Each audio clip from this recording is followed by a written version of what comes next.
Bom dia, meus amados, a graça e a paz do Senhor. Hoje vamos estudar o Evangelho segundo João, capítulo 10, verso 23, que diz: E Jesus estava no templo, caminhando pelo pórtico de Salomão. Bom, queridos, aqui está uma figura que surge constantemente, nos nossos estudos, que é a figura do templo em Jerusalém.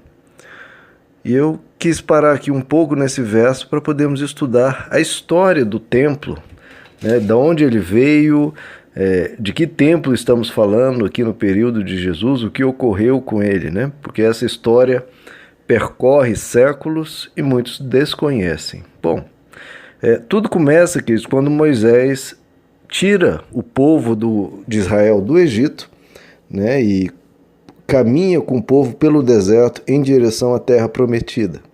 E ali Moisés recebe uma instrução da parte de Deus para construir o chamado tabernáculo, que representaria, simbolizaria a presença de Deus no meio do povo. O tabernáculo era uma construção de tendas, onde dentro dele ficaria guardada a chamada Arca da Aliança, que estaria ali representando a presença de Deus e representando a aliança que Deus fez com o povo de Israel, de cuidar deles e de guiá-los pelo deserto e ao longo da vida. Então Moisés constrói esse tabernáculo, que era uma construção móvel, porque o povo se deslocava pelo deserto e por isso não muito grande e relativamente simples. Bom, depois o povo entra na terra prometida, em Canaã, e conquista, etc. E aí, esse tabernáculo é guardado em Siló, onde se torna um local de peregrinação e um local onde as pessoas vão adorar a Deus. Entretanto, Davi, ele incomodado de ele ter palácios monumentais, de ter uma riqueza muito grande, uma casa para ele, rei Davi, com toda a opulência, toda a grandiosidade, e Deus, a representação de Deus fosse algo tão pequeno, tão simplório e já muito desgastado pelo tempo, desde a sua construção. Então, Davi interpela Deus para construir um palácio, uma casa, onde Deus fosse adorado.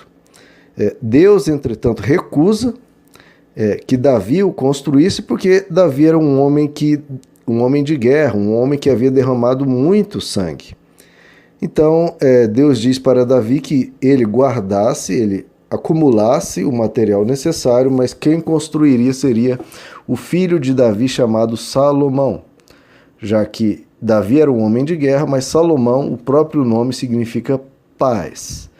Então, Deus queria enfatizar que a casa dele tinha que ser marcado pela paz e por isso deveria ser construído por um homem pacífico. Bom, a construção desse primeiro templo, realizado por Salomão, começou no ano 1012 a.C.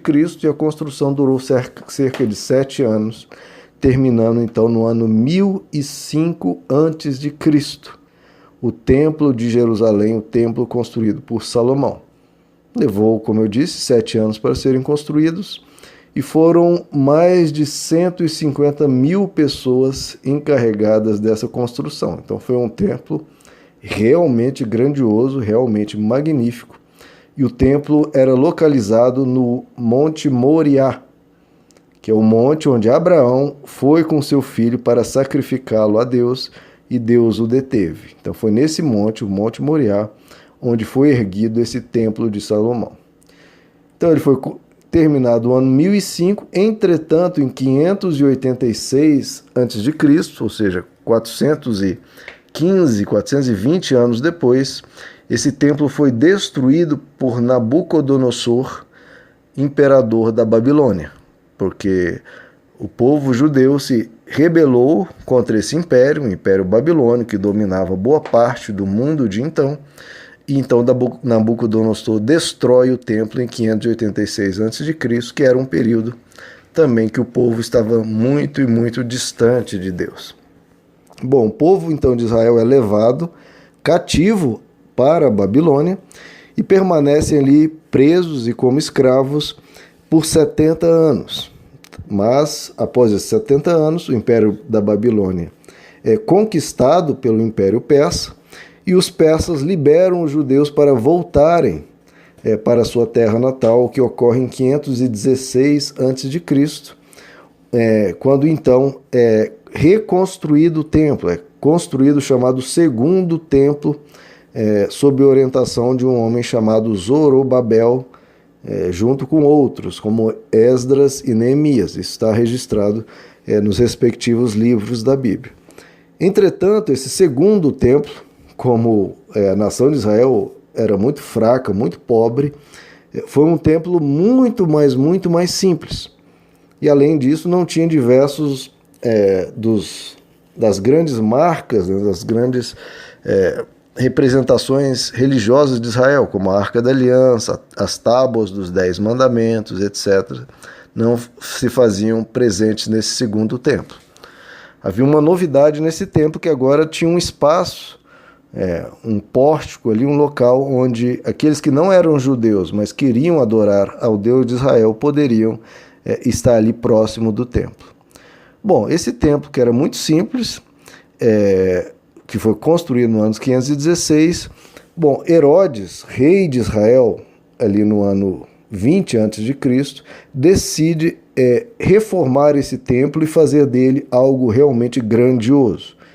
Essas obras iniciam então pelo rei Herodes o Grande. Começam essas obras em 18 a.C., então aí 20 anos mais ou menos antes do nascimento de Jesus Cristo. Então em 18 a.C. inicia essa grande reforma, que só termina no ano 65 depois de Cristo.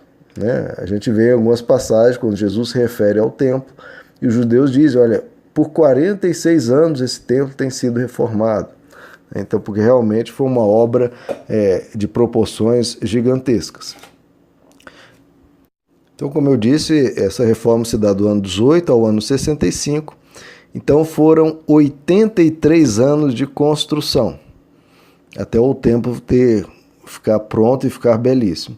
Entretanto, toda essa pompa durou muito pouco, porque no ano 70 depois de Cristo, o general Tito, general romano, por causa de uma rebelião dos judeus, ele entra em Jerusalém e devasta a cidade, reduzindo aquele gigantesco templo a cinzas e entulho. Eles realmente destroem pedra por pedra de tudo aquilo, conforme Jesus havia dito. Quanto a esse templo, não ficará pedra sobre pedra, e é o que ocorre. E para os cristãos isso é muito significativo, queridos? Porque marca o fim de uma era. A era dos judeus havia passado e agora inicia a era da igreja, onde o templo não seria mais o templo de Jerusalém, mas seriam as igrejas cristãs e principalmente o coração humano, que é onde sempre Deus quis habitar. Então tudo aquilo que a nova aliança em Cristo quis terminar, como sacrifícios de animais e tudo, que deveriam parar, porque o sacrifício que realmente valia e era o que concedia perdão aos seres humanos, que era o sacrifício de Cristo, os sacrifícios anteriores apenas prefiguravam, apenas eram uma pedagogia divina para preparar o ser humano para receber o verdadeiro sacrifício, que é o sacrifício de Cristo. Então, dado que o verdadeiro sacrifício chegou, os sacrifícios prefigurativos não deveriam permanecer mais. E os judeus teimosamente não receberam a Cristo e continuaram fazendo esses sacrifícios que Deus não mais requeria e não mais desejava. E como o ser humano não obedeceu, Deus fez questão de interromper esse processo que não deveria mais ser feito, que o sacrifício foi Ele mesmo, Deus, que fez. Então isso foi interrompido com a destruição do templo, e agora o templo verdadeiro é a igreja e é o coração humano onde Deus quer habitar. Então, que isso que a gente lembre.